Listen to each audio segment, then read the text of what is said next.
Do you have the desire to heal yourself or help to heal others? This isn't just random, it is a calling. And when you stop ignoring that, your whole life will shift. Why is the desire even there? Maybe it comes from your own needs. Maybe it is your compassion. Or maybe you cannot even explain it. It comes from your subconscious. But you get those glimpses of intuition and empathy, and simply knowing that you are here to help.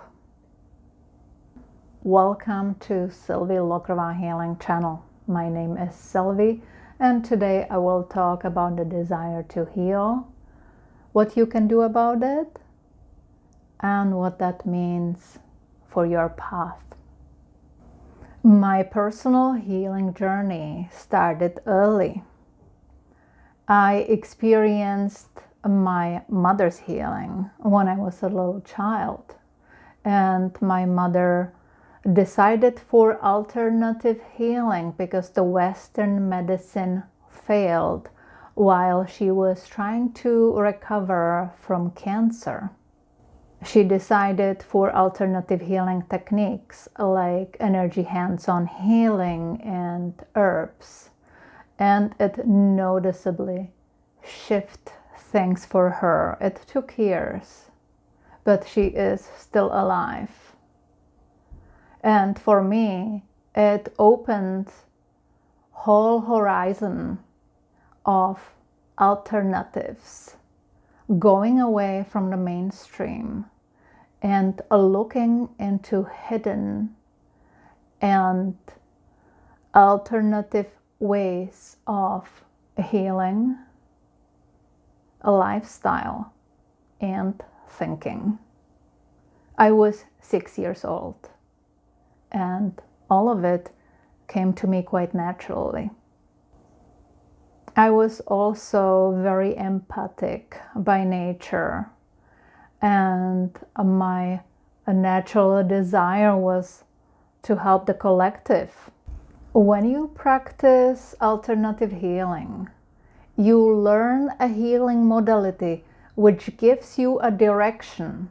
It gives you structure, a map to follow.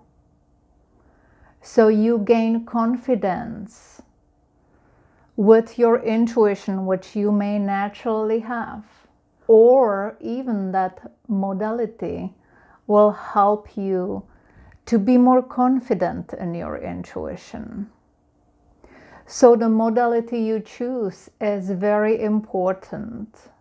It anchors you and strengthens your natural abilities, but you also gain skills on the top of that. And your modality does not have to be a 4-year master program.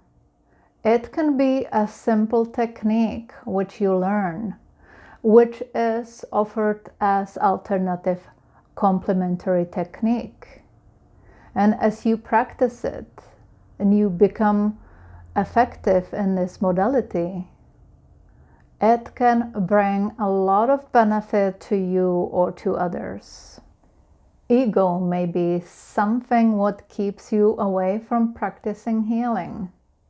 You may either feel too small, or on the other hand, you may have messianic tendencies, wanting to save everyone. And that's completely normal. We all get to face our ego, but the important is to be aware of it, so it's not in our way. It's important to remember that you as a healer, you are the middleman. You are the bridge between the source and between the client. You are the guide, you are the way shower, and what you give is your energy, your time, and your insights.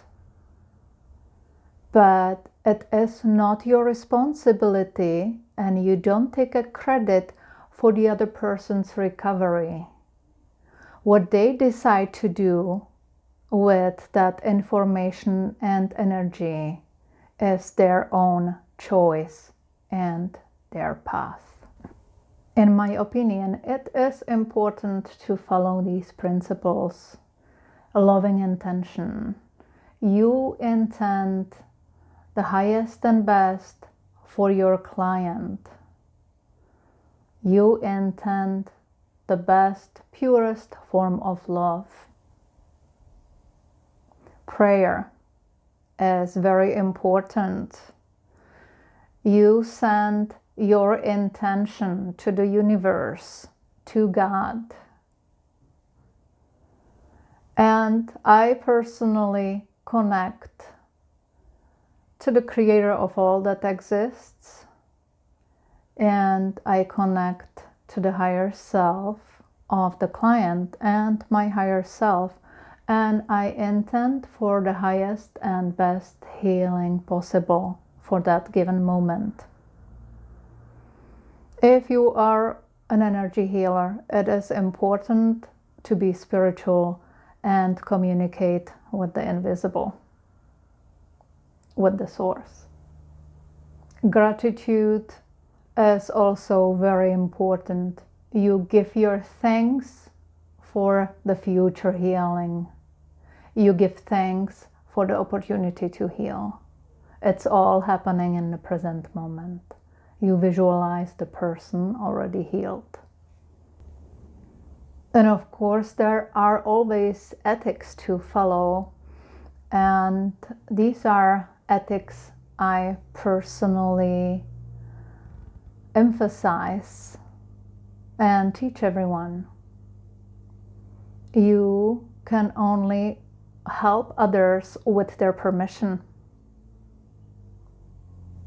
You come first with your energy, so maintain your energy boundaries and work on your energy protection. And balance between the energy exchange is also important. You also have your value, and you need to communicate that value between you and the one you are helping. This is the equal energy exchange. So it is important to remember that healing is a lifelong path towards mastery. It is a lifelong path towards your self-improvement. And it doesn't have to be for you to become an energy healer and have it as a work, as a business. It can be for your own improvement or for improvement and help for your family and for your friends. What about you? Do you have a favorite healing modality which works for you? Or even better, have you learned a healing modality which is in alignment with your healing calling? I personally offer quantum healing.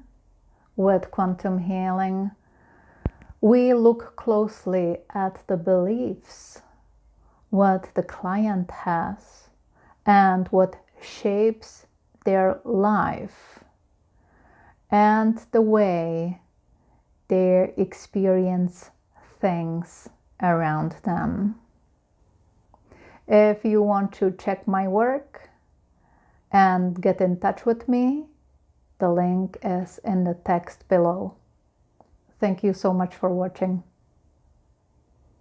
Until next time, peace and blessings.